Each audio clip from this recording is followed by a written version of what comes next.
নমস্কার, আমার পেজের একটি নতুন ব্লগে আপনাদের স্বাগত জানাই। আজকে আমাদের এই রিঞ্চিংপংয়ে দ্বিতীয় দিন, আর তার সাথে জানাই সবাইকে গুড মর্নিং। আজকে আমাদের এই রিঞ্চিংপং হোমস্টেতে দ্বিতীয় দিন। আজকে আমরা যাচ্ছি একটু রাবাংলা, নামচি, চারধাম এই দিকে। তো এখন 11টা বাজে, আমাদের গাড়িও চলে এসছে ব্যাকগ্রাউন্ডে, সবাই রেডি, এইবার বেরোবো। তো আপনারাও চলুন আমাদের সাথে, দেখে নিন আর একবার, আমাদের সাথে বেরিয়ে নিন একবার। নামচি, রাবাংলা, চারধাম, দেখা হবে তাহলে ওখানে গিয়ে। চলুন।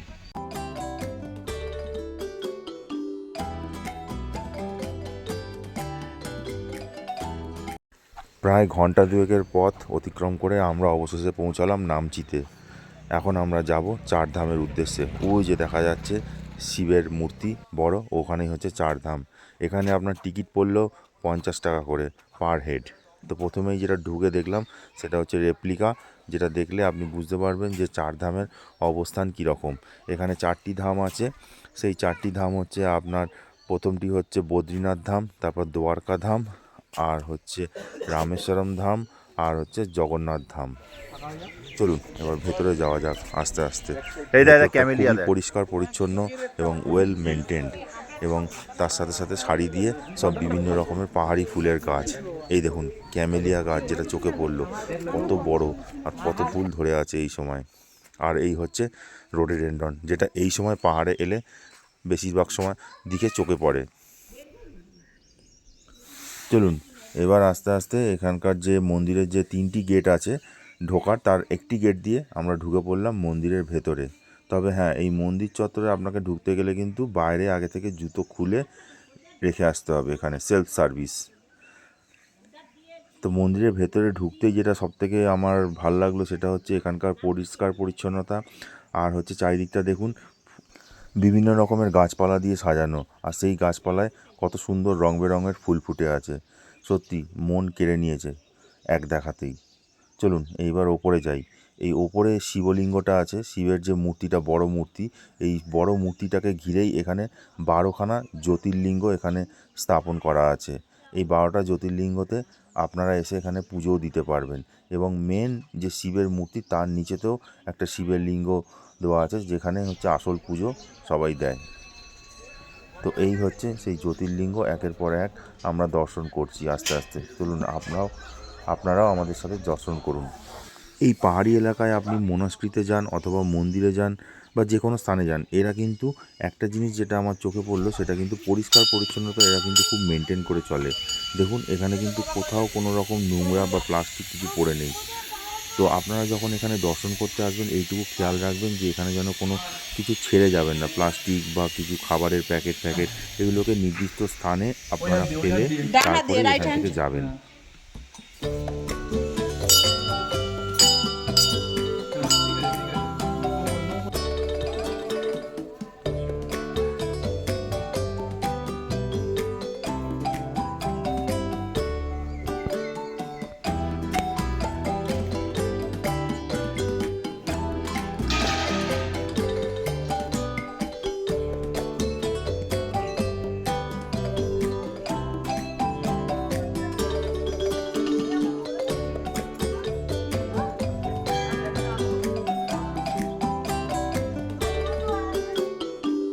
এই জায়গা থেকে মন্দির চত্বরটিকে দেখুন কি সুন্দর লাগছে।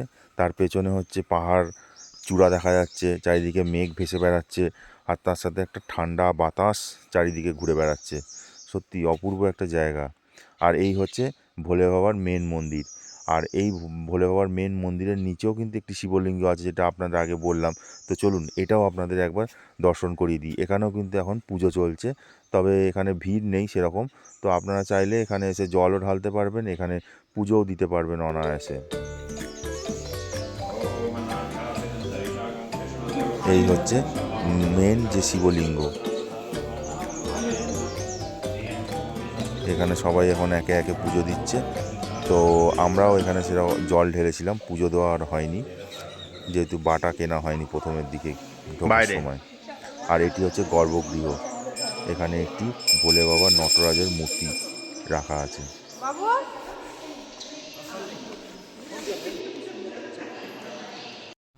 এইগুলি হচ্ছে ক্যালেন্ডুলা ফুল, মন্দির চত্বরে লাগানো আছে অতি যত্ন সহকারে, এবং তারা ফুটে উঠেছে এই সময়, কারণ এখানে তো 12 মাসই ঠান্ডা, তো সব সময় এখানটা ফুটেই থাকে।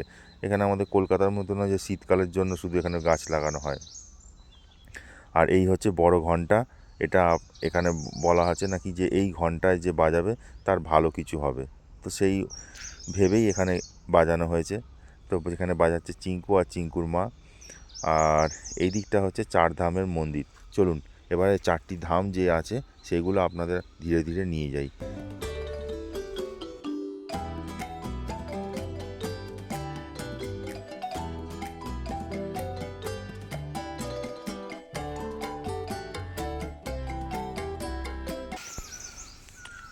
এইগুলি ক্যামেলিয়া গাছ, এগুলো তো আগে আপনাদের দেখিয়েছি। তবে এই মন্দিরের ভেতরে যে ক্যামেলিয়া গাছগুলো আছে এগুলো কিন্তু বিভিন্ন প্রজাতির ক্যামেলিয়া গাছ, মানে বিভিন্ন রকমের, মানে এর ফুল লাল, কোনোটা সাদা, কোনোটা গোলাপি, কোনোটা বাই কালার এরকম। তাই আমি এখানে দাঁড়িয়ে দাঁড়িয়ে ক্যামেরা নিয়ে ছবি তুলছিলাম। তো আপনাদেরও ভাবলাম একবার দেখিয়ে দিই। যারা গাছ প্রেমী মানুষ তারা এটা দেখতে খুবই ভালোবাসবে, যে এখানে যে এত সুন্দরভাবে ক্যামেলিয়া গাছ বেড়ে উঠেছে। চলুন, আমার সামনে যে ধামটি দেখছেন এটা হচ্ছে রামেশ্বরম ধাম।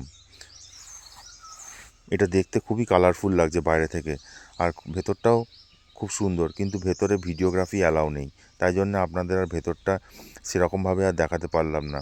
তো যেটুকু আমি ক্যামেরাবন্দি করেছি সেটুকুই আপনাদের তুলে ধরলাম চোখের সামনে।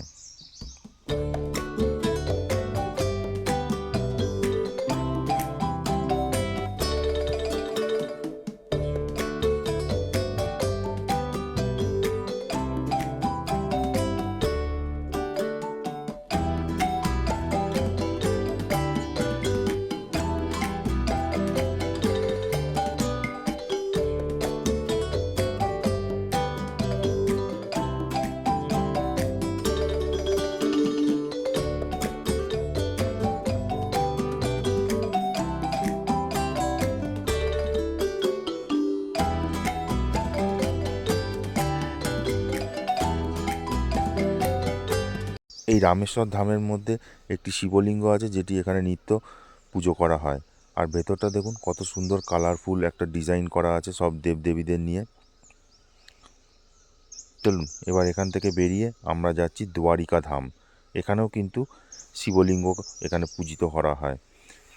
এখানে প্রত্যেক দিন সকাল বিকেল দুবেলাই কিন্তু এখানে পুজো করা হয়।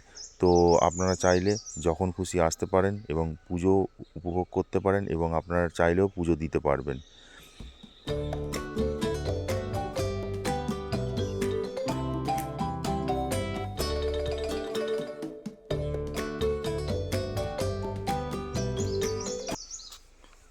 আমরা এবার চলে এলাম জগন্নাথ ধামের সামনে। এই হচ্ছে জগন্নাথ ধামের মূল মন্দিরের যে গেট সেটি, আর ভেতরে এখানে আছে জগন্নাথ, বলরাম, সুভদ্রা। তো ভেতরে যেহেতু ভিডিওগ্রাফি অ্যালাউ নয়, তাই জন্য আপনাদের ক্যামেরা নিয়ে আর ভেতরে দেখাতে পাচ্ছি না। আর এই বাগানের ভেতর দিয়ে পাশেই আছে বদ্রীনাথ ধাম। ওই দেখুন বদ্রীনাথ ধাম, এখানে কিন্তু একটি নারায়ণ শিলা রাখা আছে যেটি এখানে নিত্য পুজো করা হয়। কি সুন্দর কালারফুল বদ্রীনাথ ধাম, একদম পুরো যেমনটি বদ্রীনাথ ধাম হয় সেরকমই একদম বানানো হয়েছে এখানে। তো যারা এরকম হেঁটে বেড়াতে পারবেন না চারিদিকে ভারতবর্ষে, তারা কিন্তু এখানে চলে আসবেন, একবারে 4টি ধাম একবারে দেখে নেবেন। চলুন তাহলে এবার আমাদের বাড়ি ফেরার পালা। তো ভিডিওটি কেমন লাগলো অবশ্যই লাইক, কমেন্ট, শেয়ারের মাধ্যমে জানাবেন। আর সবাই ভালো থাকবেন, সুস্থ থাকবেন।